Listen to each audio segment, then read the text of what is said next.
Hi ಶುಭೋದಯ ಎಲ್ರಿಗೂ welcome back to my cooking channel. ನಾನು ನಮ್ಮ ಮನೆಯ ಪಿತೃಪಕ್ಷದ ಹಬ್ಬಕ್ಕೆ ಅಂತಾನೆ ಸುಮಾರು 5 ಕೆಜಿಯಷ್ಟು ಸಿಹಿ ಬೂಂದಿನ ಮನೆಯಲ್ಲಿ ಮಾಡ್ಕೊಂಡಿದ್ದೆ. ತುಂಬ ಚೆನ್ನಾಗಿ ಬಂದಿತ್ತು, ತುಂಬ ಈಸಿಯಾಗಿಯೂ ಕೂಡ ಇತ್ತು. ಹಾಗಾಗಿ ಈ ರೆಸಿಪಿನ ನಿಮ್ಮ ಜೊತೆ ಕೂಡ ಶೇರ್ ಮಾಡ್ತಾ ಇದ್ದೀನಿ. ವಿಡಿಯೋನೆಲ್ಲೂ ಸ್ಕಿಪ್ ಮಾಡದೆ ಕೊನೆವರೆಗೂ ನೋಡಿ, ಹಾಗೆ ಚಾನಲ್ಗೆ ಸಬ್ಸ್ಕ್ರೈಬ್ ಆಗಿ ಸಪೋರ್ಟ್ ಮಾಡಿ. ತುಂಬ ಸಲ ನಾವು ಅಂದ್ಕೊಳ್ಳೋದೇನು, ಬೂಂದಿ ಮಾಡೋದು ತುಂಬ ಕಷ್ಟ, ತುಂಬ ರಿಸ್ಕಿ ಆಗಿರುತ್ತೆ, ಹಾಗೆ ಒಂದೊಂದು ಸಲ ಕೆಟ್ಟೋಗ್ಬಿಡುತ್ತೆ. ಸೊ ನಮಗೆ ಮಾಡೋಕ್ಕೆ ಬರಲ್ಲ ಅಂತ ನಾವೇನು ಮಾಡಿಬಿಡ್ತೀವಿ, ಬೇಕ್ರಿನಲ್ಲೋ ಅಂಗಡಿಗಳಲ್ಲೋ ಒಂದು 5-10 ಕೆ ಜಿ ತಂದುಬಿಟ್ಟು ಫಂಕ್ಷನ್ನ ಮುಗಿಸ್ಬಿಡ್ತೀವಿ. ಆದರೆ ಈ ವಿಡಿಯೋನ ನೀವು ನೋಡಿ ಮಾಡಿದ್ದೆ ಆದರೆ ಸುಮಾರು 5-10 ಕೆ ಜಿಯಷ್ಟು ಸಿಹಿ ಬೂಂದಿನ ಮನೆಯಲ್ಲೇ ಮಾಡ್ಕೊಳ್ಬೋದು.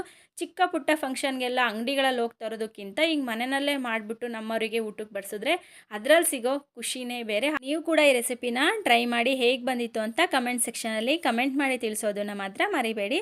ಮೊದಲನೇದಾಗಿ ನಾನಿಲ್ಲಿ ಕಡಲೆ ಹಿಟ್ಟು ಬ್ಯಾಟರ್ನ ರೆಡಿ ಮಾಡ್ಕೊಳ್ಬೇಕು. ಸೊ ಕಡಲೆ ಹಿಟ್ಟನ್ನು ಮೊದಲನೇದಾಗಿ ಜರಡಿ ಇಟ್ಕೊಳ್ಬೇಕಾಗುತ್ತೆ. ನೀವು ಪಾಕೆಟ್ ಕಡಲೆ ಹಿಟ್ಟಾದರೂ ಉಪಯೋಗಿಸ್ಕೊಳ್ಬೋದು ಅಥವಾ ಲೂಸ್ ಕಡಲೆ ಹಿಟ್ಟಾದರೂ ಉಪಯೋಗಿಸ್ಕೊಳ್ಬೋದು.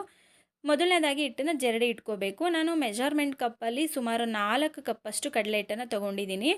ಜರಡಿ ಇಟ್ಕೊಂಡು ಗಂಟುಗಳನ್ನೆಲ್ಲ ತಕ್ಕೊಳ್ಬೇಕು. ಗಂಟುಗಳು ಇದ್ದರೆ ಹಿಟ್ಟು ಕಲಿಸ್ಬೇಕಾದ್ರೂ ಗಂಟಾಗುತ್ತೆ ಮತ್ತು ಬೂಂದಿ ಕಾಳು ಸರಿಯಾಗಿ ಬರಲ್ಲ. 4 ಕಪ್ ಅಂದರೆ ಸುಮಾರು ಅರ್ಧ ಕೆ ಜಿಯಷ್ಟು ಕಡಲೆ ಹಿಟ್ಟನ್ನು ನಾನು ತೊಗೊಂಡಿದ್ದೀನಿ. ಜರಡಿ ಇಟ್ಕೊಂಡು ಒಂದು ಮಿಕ್ಸಿಂಗ್ ಬೌಲ್ಗೆ ಈ ಕಡಲೆ ಹಿಟ್ಟನ್ನೆಲ್ಲ ಹಾಕ್ಕೊಳ್ತಾ ಇದ್ದೀನಿ. ಜರಡಿ ಹಿಟ್ಟು ಇಟ್ಕೊಂಡು ಗಂಟುಗಳನ್ನೆಲ್ಲ ನೀವು ತಕ್ಕೊಳ್ಳೇಬೇಕು, ಇಲ್ಲಾಂದರೆ ಅದು ಹಿಟ್ಟು ಕಲಿಸ್ಬೇಕಾದ್ರೆ ಪೂರ್ತಿ ಗಂಟಾಗುತ್ತೆ. ಈಗ ಅದೇ ಹಿಟ್ಟಿಗೆ ಒಂದು 1/4 ಟೀ ಸ್ಪೂನಷ್ಟು ಅಡುಗೆ ಸೋಡಾ, ಅರ್ಧ ಟೀ ಸ್ಪೂನಷ್ಟು ಅರಿಶಿನ ಹಾಕ್ಕೋತಾ ಇದ್ದೀನಿ. ನೀವು ಅರಿಶಿನದ ಬದಲಾಗಿ ಫುಡ್ ಕಲರ್ನೂ ಕೂಡ ಉಪಯೋಗಿಸ್ಕೊಳ್ಬೋದು. ನನಗೆ ಫುಡ್ ಕಲರೆಲ್ಲ ಹಾಕೋದು ಇಷ್ಟ ಇಲ್ಲ, ಹಾಗಾಗಿ ಅರಿಶಿನ ಹಾಕ್ಕೋತಾ ಇದ್ದೀನಿ. ಅರಿಶಿನನೇ ಬೆಸ್ಟ್ ಆಗಿರುತ್ತೆ. ಅದಾಗಿ ಅರಿಶಿನ, ಸೋಡಾ, ಕಡಲೆ ಹಿಟ್ಟು ಚೆನ್ನಾಗಿ ಮಿಕ್ಸ್ ಮಾಡಿಕೊಂಡು ನಂತರ ಸ್ವಲ್ಪನೇ ನೀರನ್ನ ಹಾಕಿ ಈ ಬ್ಯಾಟರ್ನ ರೆಡಿ ಮಾಡ್ಕೊಳ್ಬೇಕಾಗುತ್ತೆ. ಒಂದೇ ಸಲ ಜಾಸ್ತಿ ನೀರನ್ನು ಹಾಕಿದ್ರೆ ಕಡಲೆ ಹಿಟ್ಟು ಗಂಟಾಗೋ ಚಾನ್ಸಸ್ ಇರುತ್ತೆ. ಹಾಗಾಗಿ ಸ್ವಲ್ಪ ನೀರನ್ನು ಹಾಕಿ ಹಿಟ್ಟನ್ನು ರೆಡಿ ಮಾಡ್ಕೊಳ್ಬೇಕು. 4 ಕಪ್ಪು ಕಡಲೆ ಹಿಟ್ಟು ತೊಗೊಂಡಿದ್ದೆ ಅಲ್ವಾ, ಅದಕ್ಕೆ 3 ಕಪ್ಪಷ್ಟು ನೀರನ್ನು ಹಾಕಿ ಹಿಟ್ಟನ್ನು ಕಲಿಸ್ಕೊಳ್ತಾ ಇದ್ದೀನಿ. ಈ 3 ಕಪ್ಪು ನೀರು ಕರೆಕ್ಟಾಗಿತ್ತು ನನಗೆ ಈ ಬ್ಯಾಟರ್ಗೆ. ಕನ್ಸಿಸ್ಟೆನ್ಸಿ ಇಡ್ಲಿ ಹಿಟ್ಟಿಗಿನ್ನ ಸ್ವಲ್ಪ ತೆಳುವಾಗಿರಬೇಕು, ದೋಸೆ ಹಿಟ್ಟಿಗಿನ್ನ ಸ್ವಲ್ಪ ಗಟ್ಟಿಯಾಗಿರಬೇಕು, ಆಗ ಕರೆಕ್ಟಾಗಿರುತ್ತೆ. ಒಂದು ಸಹ ಗಂಟುಗಳಿಲ್ದಲೇ ಹಿಟ್ಟನ್ನು ನೀಟಾಗಿ ಕಲಿಸ್ಕೊಳ್ಬೇಕು. ಈ ಕನ್ಸಿಸ್ಟೆನ್ಸಿಗಿದ್ರೆ ಸಾಕಾಗುತ್ತೆ. ಸೌಟ್ ಮೇಲೆ ಈ ಥರ ಒಂದು ಲೇಯರ್ ಕುತ್ಕೊಂಡ್ರೂ ಕೂಡ ಹಿಟ್ಟು ಕರೆಕ್ಟಾಗಿದೆ ಅಂತ ಗೊತ್ತಾಗುತ್ತೆ. ಈ ಥರ ಸೌಟಿನ ಹಿಂದೆಗಡೆ ಈ ಥರ ನೋಡಿದ್ರೆ ಒಂದು ಲೇಯರ್ ಈ ಥರ ಕುತ್ಕೊಂಡಿದ್ರೆ ಬ್ಯಾಟರ್ ಹದ ಕರೆಕ್ಟಾಗಿದೆ ಅಂತ ಗೊತ್ತಾಗುತ್ತೆ. ಅಷ್ಟರಲ್ಲಿ ಬಾಣಲಿನ ಇಟ್ಟು ಎಣ್ಣೆನ ಹಾಕಿ ಎಣ್ಣೆ ಕೂಡ ಕಾಯಿಸ್ಕೊಂಡಿದ್ದೆ. ಊರಿನ ಹೈ ಫ್ಲೇಮಲ್ಲಿ ಇಟ್ಕೊಂಡು ಎಣ್ಣೆನ ಕಾಯಿಸ್ಕೊಳ್ಬೇಕಾಗುತ್ತೆ. ಎಣ್ಣೆ ಚೆನ್ನಾಗಿ ಕಾದ ನಂತರನೇ ನಾವು ಬೂಂದಿ ಹಿಟ್ಟನ್ನು ಹಾಕಬೇಕಾಗುತ್ತೆ.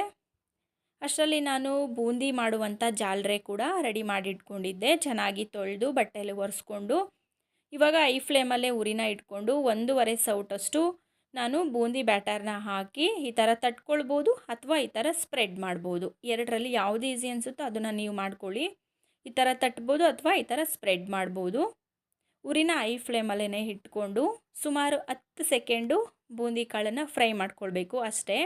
ಯಾವುದೇ ಕಾರಣಕ್ಕೂ ಪೂರ್ತಿ ತುಂಬ ರೋಸ್ಟಾಗಿ ಮಾಡಿಕೊಂಡ್ರೆ ಬೂಂದಿ ರುಚಿ ಅನಿಸಲ್ಲ. 10 ಸೆಕೆಂಡು ಹೈ ಫ್ಲೇಮಲ್ಲಿ ಬೇಯಿಸ್ಕೊಂಡ್ರೆ ಕರೆಕ್ಟಾಗುತ್ತೆ. ಅಥವಾ ಈ ಥರ ಮುಟ್ಟಿ ನೋಡಿದ್ರೆ ಮೇಲ್ಗಡೆ ಮಾತ್ರ ಕ್ರಿಸ್ಪಿಯಾಗಿ ಸೌಂಡ್ ಬರಬೇಕು, ಒಳಗಡೆ ಮೆತ್ತಗಿರಬೇಕು. ಪ್ರೆಸ್ ಮಾಡಿದ್ರೆ ಚಪ್ಪಟೆ ಆಗಬೇಕು ಬೂಂದಿ ಕಾಳು, ಆವಾಗ ಕರೆಕ್ಟಾಗಿ ಬೆಂದಿದೆ ಅಂತ ಗೊತ್ತಾಗುತ್ತೆ.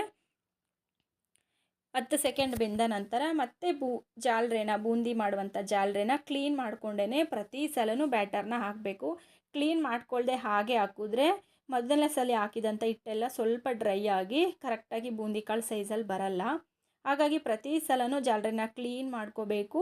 2 ಸೌಟು ಬ್ಯಾಟರ್ನ ಹಾಕಿ ಈ ಥರ ಸ್ಪ್ರೆಡ್ ಮಾಡಬೇಕು ಅಥವಾ ತಟ್ಟಬೇಕು. 10 ಸೆಕೆಂಡ್ಗಳ ಕಾಲ ಉರಿನ ಜೋರಾಗಿ ಇಟ್ಕೊಂಡು ಹೈ ಫ್ಲೇಮಲ್ಲಿ ಇಟ್ಕೊಂಡು 10 ಸೆಕೆಂಡು ಬೇಯಿಸ್ಕೋಬೇಕು. ಒಂದೊಂದೇ ಸತಿನೂ ಪ್ರತಿ ಸಲನೂ ಬೂಂದಿ ಕಾಳನ್ನು ಚೆಕ್ ಮಾಡ್ಕೊಳ್ಬೇಕು ಅಷ್ಟೇ. ಮೇಲ್ಗಡೆ ಕ್ರಿಸ್ಪಿ ಆಗಿರಬೇಕು, ಒಳಗಡೆ ಸಾಫ್ಟಾಗಿರಬೇಕು. ಈ ಥರ ಪ್ರೆಸ್ ಮಾಡಿದ್ರೆ ಚಪ್ಪಟೆ ಆಗಿರಬೇಕು. ಇಲ್ಲ ಟೈಮ್ ಇಟ್ಕೊಂಡು 10 ಸೆಕೆಂಡ್ ಬೇಯಿಸ್ಕೊಂಡ್ರೂ ಹೈ ಫ್ಲೇಮಲ್ಲಿ ಸಾಕಾಗುತ್ತೆ. ಪ್ರತಿ ಸಲ ಜಾಲರಿನ ಕ್ಲೀನ್ ಮಾಡ್ಕೊಳ್ಬೇಕು. ನಾನು ಎಲ್ಲ ಬೂಂದಿ ಕಾಳುಗಳನ್ನು ಫ್ರೈ ಮಾಡ್ಕೊಂಡಿದ್ದೆ. ನೀವು ಬೂಂದಿ ಯಾವುದ್ರಲ್ಲಿ ಮಾಡಬೇಕು ಅಂತಿದ್ದೀರೋ ಅದೇ ಪ್ಯಾನ್ಗೆ 1-2 ಟೇಬಲ್ ಸ್ಪೂನಷ್ಟು ತುಪ್ಪನ ಹಾಕಿ ಕಾಯಿಸಿ ಅದರಲ್ಲಿ ನಾನು 1 ಟೇಬಲ್ ಸ್ಪೂನಷ್ಟು ಗೋಡಂಬಿ, 1 ಟೇಬಲ್ ಸ್ಪೂನಷ್ಟು ದ್ರಾಕ್ಷಿನ ಹಾಕಿ ಫ್ರೈ ಮಾಡಿ ತೆಗೆದಿಟ್ಕೊಳ್ತಾ ಇದ್ದೀನಿ. ದ್ರಾಕ್ಷಿ ಗೋಡಂಬಿನ ತೆಗೆದಿಟ್ಕೊಂಡು ಅದೇ ಪ್ಯಾನ್ಗೆ ನಾನು ಸುಮಾರು 4 ಕಪ್ಪಷ್ಟು ಸಕ್ಕರೆನ ಹಾಕ್ಕೊಳ್ತಾ ಇದ್ದೀನಿ. ಅಂದರೆ 4 ಕಪ್ಪಷ್ಟು ಕಡಲೆ ಹಿಟ್ಟಲ್ಲಿ ನಾನು ಬೂಂದಿನ ಫ್ರೈ ಮಾಡಿ ಇಟ್ಕೊಂಡಿದ್ದಾನಲ್ಲ, ಅದೇ ಅಳತೆನಲ್ಲಿ 4 ಕಪ್ಪಷ್ಟು ಸಕ್ಕರೆನ ಹಾಕ್ಕೋತಾ ಇದ್ದೀನಿ.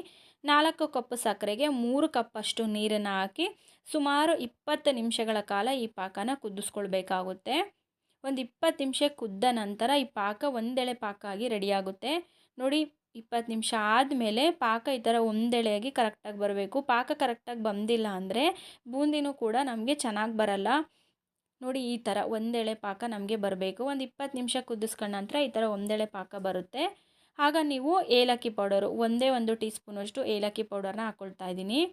ಮತ್ತು ಮನೆಯಲ್ಲಿ ಪಚ್ಚ ಕರ್ಪೂರ ಇದ್ದರೂ ಕೂಡ ಒಂದು ಚಿಟಿಕೆಯಷ್ಟು ಕರ್ಪೂರನ ಹಾಕಿದ್ರೆ ದೇವಸ್ಥಾನದೊಳಗಳೆಲ್ಲ ತಿನ್ನುವ ಥರ ಬೂಂದಿ ಕಾಳು ಟೇಸ್ಟಿಯಾಗಿರುತ್ತೆ.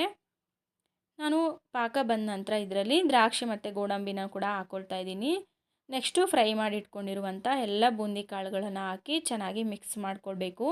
ಈಗ ಉರಿನ ಪೂರ್ತಿ ಲೋ ಫ್ಲೇಮಲ್ಲಿ ಇಟ್ಕೋಬೇಕು. ಹೈನೂ ಅಲ್ಲ, ಮೀಡಿಯಮೂ ಅಲ್ಲ, ಪೂರ್ತಿ ಲೋ ಫ್ಲೇಮಲ್ಲೇ ಇಟ್ಕೊಂಡು ನಿಧಾನಕ್ಕೆ ನಾವೆಲ್ಲ ಚೆನ್ನಾಗಿ ಮಿಕ್ಸ್ ಮಾಡಬೇಕು. ಬೂಂದಿ ಕಾಳು ಸಕ್ಕರೆ ಪಾಕಕ್ಕೆಲ್ಲ ಹೊಂದ್ಕೊಳ್ಬೇಕಲ್ವಾ, ಹಾಗಾಗಿ ತುಂಬ ನಿಧಾನಕ್ಕೆ ಇದನ್ನು ಮಿಕ್ಸ್ ಮಾಡಿಬಿಡಬೇಕು.